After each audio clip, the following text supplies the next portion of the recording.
Mini solar cars. यह रामपुर नाम का एक छोटा सा गांव था।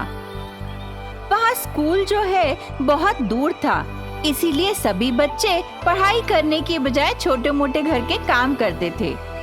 उसी गांव में रामू नाम का एक लड़का था।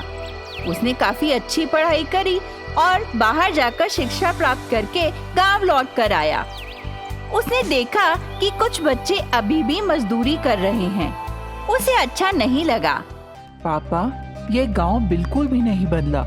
बच्चे अभी भी पढ़ाई करने की बजाय इधर उधर मजदूरी कर रहे हैं। क्या उन्हें समझाने वाला कोई नहीं है? बेटा, स्कूल यहाँ से बहुत दूर है और स्कूल की फीस भी बहुत महंगी है। इसीलिए बच्चे घर पर ही यहाँ पर रहकर काम करना पसंद करते हैं, पढ़ाई के लिए नहीं जाते। रामू ने ठान लिया कि वह बच्चों को शिक्षित करके ही बताएगा, उन सबको पढ़ाई का महत्व समझाएगा। इसीलिए उसने उन सभी बच्चों से बात करना चाहा। देखो, मुझे देखो, तुम सबको मालूम है ना कि मैं उच्च शिक्षा प्राप्त करके गांव वापस आया हूँ। आज मैं हर चीज अफोर्ड कर सकता हूँ, एक अच्छा जीवन जी रहा हूँ। उन सभी ने भी अपनी बात सामने रखी। अरे भाई, हमें भी पढ़ना पसंद है, लेकिन क्या करें, गरीबी और स्कूल की दूरी दोनों ही मार डालती है। तुम फिक्र मत करो, मैं तुम्हारे माँ बाप से बात करूँगा।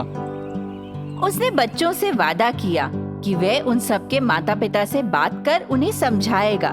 तभी उसे एक विचार आया।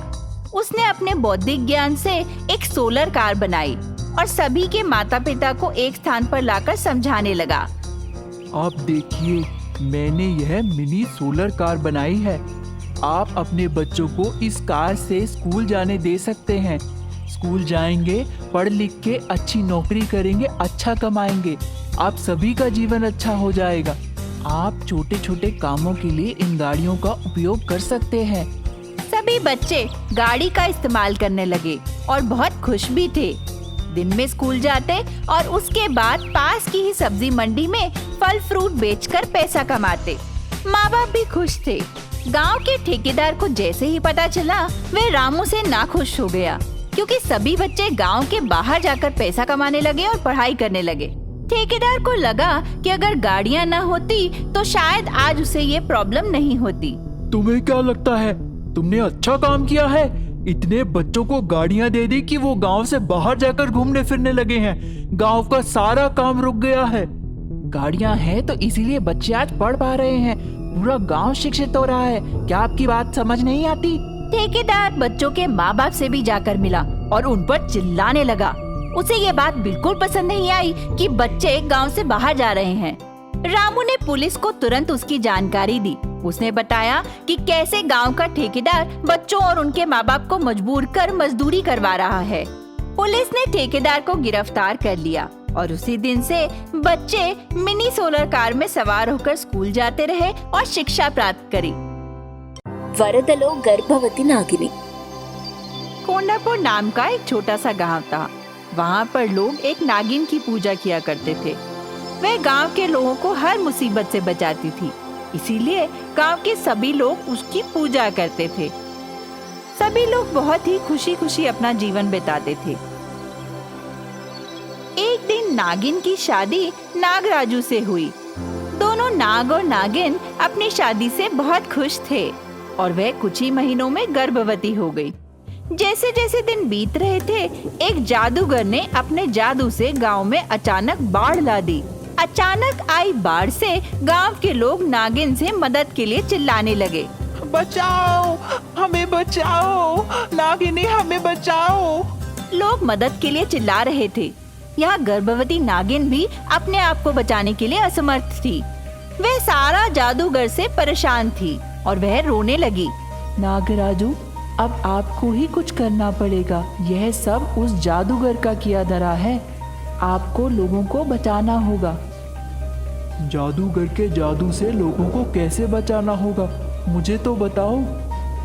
मैं आपको कुछ तंत्र विद्या सिखाती हूँ, उससे जादूगर का जादू नष्ट हो जाएगा। नागराजू ने तुरंत जादू सीख लिया और बाढ़ को रोक दिया। इससे गांव के लोग बच गए। लोग खुश थे कि नागराजू और नागिन दोनों ने मिलकर उन सबकी रक्षा करी। इसी दौरान जादूगर वहां आया।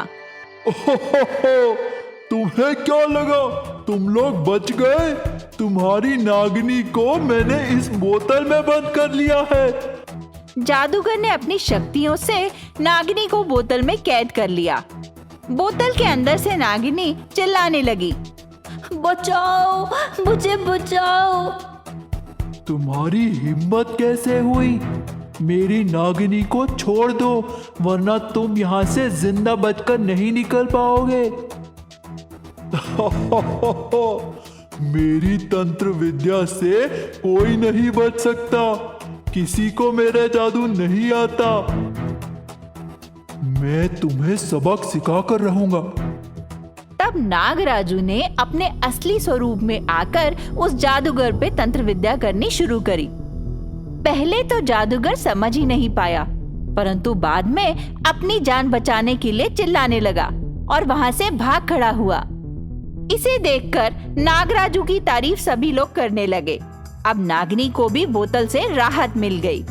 सभी लोगों ने नाग और नागिन को धन्यवाद किया और उनसे सारी शक्ति प्राप्त करने के लिए कहा। अब वह निश्चिंत थे कि नाग और नागिन उस पूरे गांव की रक्षा के लिए सदैव तैनात हैं, सदैव तत्पर हैं। अब सभी लोग फिर से अपना जीवन आनंद में व्यतीत करने लगे। कुछ दिनों बाद नागिनी ने एक सुंदर से पुत्र को जन्म दिया और सभी हंसी खुशी रहने लगे। పాప కష్టాలు। अंतपुरम में विष्णु और उनकी बेटी ललिता रहती थी। ललिता की माँ का निधन हो चुका था और उसके पिता ने विमला से दोबारा शादी कर ली। विमला हमेशा ललिता को डांटती रहती थी, किसी न किसी बात पर चिढ़ी रहती थी और उस पे रोज मारपीट करने भी लगती थी। माँ, मेरा क्या कसूर है माँ? मैंने क्या गलती की है जो तुम बिना बात के भी मुझे मारती हो? बताओ मेरी क्या गलती है छोटी माँ? कसूर? तुम्हारा ये कसूर है कि तुम मेरी सौतन की बेटी हो। तुम्हारी शक्ल देख के भी मुझे तुमसे नफरत हो जाती है। इस घर में कब तक पड़ी रहोगी तुम? कुछ और क्यों नहीं सोचती? घर से निकल जाओ तो मेरा कलेश कट जाए, लेकिन सारा दिन मेरे सिर पर बैठी ही रहती हो, मंडलाती रहती हो। मैं क्या करूं बताओ? ठीक है छोटी माँ, अगर तुम्हें यही पसंद है तो मैं तुम्हारा घर छोड़कर चली जाती हूँ। ललिता घर छोड़कर जंगल में दर-बदर भटकने लगी। उसके पास कुछ खाने को भी नहीं था और कुछ पैसे भी नहीं थे। वह अपनी माँ को सोचकर रोने लगी। माँ, काश आज तुम यहाँ होती तो मेरे साथ ऐसा नहीं होता। मेरी जिंदगी भी आम बच्चों की तरह होती। वह फिर से जंगल में चलने लगी और अचानक से उसे एक फलों से भरा वृक्ष नजर आया। उस पेड़ पर गिरे हुए फल उसने खाए और अपनी भूख मिटाई। फिर उसने उस पेड़ के आसपास ही रहने का फैसला किया। वाह, इतने मीठे फल! मुझे यहीं आसपास रहना चाहिए। जंगल में पड़ी लकड़ियों से उसने छोटी सी एक झोपड़ी बना ली। अब उसने उन फलों को बेचकर कुछ पैसा कमाने की सोची। उसे लगा कि पैसा भी मिल जाएगा और भूख भी मिट जाएगी। अब वह रोज उस पेड़ के फलों को पास के गांव में बेचने जाती थी। अब वह बहुत खुश थी क्योंकि सौतेली माँ के साथ मारपीट भी नहीं हो रही थी और वह बहुत आराम से रह रही थी। यहाँ तक कि उसके पिता ने भी कभी उसकी परवाह नहीं की, कभी बेटी के बारे में पूछा तक नहीं। अब उसकी सौतेली माँ भी बहुत खुश थी क्योंकि अब उनके बीच में कोई भी नहीं था। वह अपने पति के साथ खुशी खुशी जिंदगी बिता रही थी। ललिता भी अब खुशी खुशी जिंदगी बिता रही थी। एक दिन अचानक एक बूढ़े दादा दादी उस झोपड़ी के पास आए। उन्हें बहुत भूख लगी थी। उन्होंने फौरन खाने के लिए कुछ मांगा। दादाजी, दादी जी, ये लीजिए, थोड़ा सा ही भोजन है, खाएंगे क्या? वे दोनों खाना खाने के बाद बहुत खुश हुए। शुक्रिया बच्चे, तुमने हमें भोजन कराया। मेरे अपनी औलाद ने हमें घर से बाहर निकाल दिया। अब हम दोनों भटक रहे हैं। उनकी बात सुनकर ललिता ने अपनी कहानी भी दादा दादी को सुनाई। दादी माँ, मैं भी अकेली हूँ और आप भी। क्यों ना हम साथ मिलकर रहें? आप भी खुश रहोगे और मैं भी। उसी दिन से तीनों खुशी खुशी साथ रहने लगे। ललिता को माँ बाप का प्यार मिला और बूढ़े दादा दादी को एक पोती का प्यार। जब भी हम जिंदगी में कुछ खो देते हैं, भगवान उसको देने का एक जरिया भेज देता है।